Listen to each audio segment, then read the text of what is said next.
செந்தில் ஜெகநாதன் எழுதிய சிறுகதை தொகுப்புலேருந்து நேசம்ன்ற ஒரு சிறுகதை தான். நேசம்ன்ற வார்த்தையே கொஞ்சம் மனசுக்கு குளிர்ச்சியாக இருக்கும்.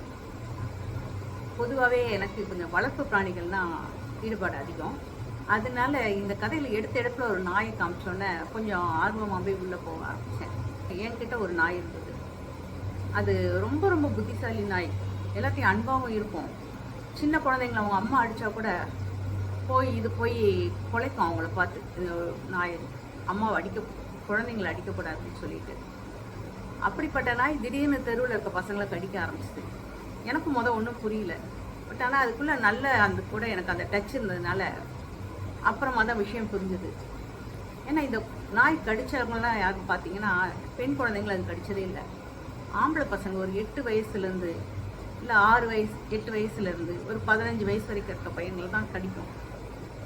காரணம் என்னென்னா, இது எங்கள் வீடு கொஞ்சம் தாழ இருக்கும். சுற்றி இந்த பசங்க பக்கத்து வீட்டிலேருந்து மாடியிலேருந்து இல்லை தெருவில் எங்கேயாவது இருந்து அதை சீண்டிக்கிட்டே இருப்பாங்க.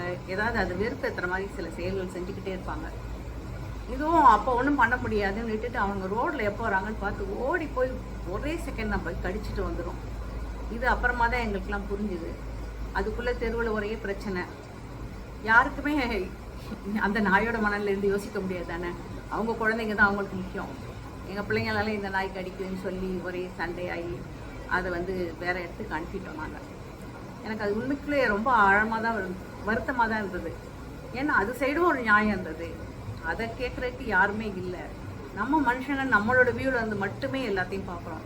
நமக்கு நல்லதா ஓகே சரி, நமக்கு பிடிச்சிருக்கா செய்யலாம். அதனால யார் என்ன பாதிக்கப்பட்டாலும் நம்ம அதை பற்றி யோசிக்கிறதே இல்லை. ஏன்னா அவங்களுக்கு வாயில் இல்லை சொல்கிறதுக்கு. எப்பயுமே இது காலங்காலமாக நடக்கிறது தானே. இந்த நேசம், அந்த மனைவி நாய் மேலே வச்ச நேசம், அந்த கணவர் கர்ப்பிணி பெண்ணான தன் மனைவி மேலே வச்ச நேசம், அந்த பையன் அந்த நாய் மேலே வச்ச நேசம், எல்லா உணர்வுகளையுமே நெகிழ்ச்சியாக ரொம்ப மனசுக்கு இதமான முறையில் அழகாக நம்ம மனசுக்கு கடத்திடுறாரு செந்தில் ஜெகநாதன்.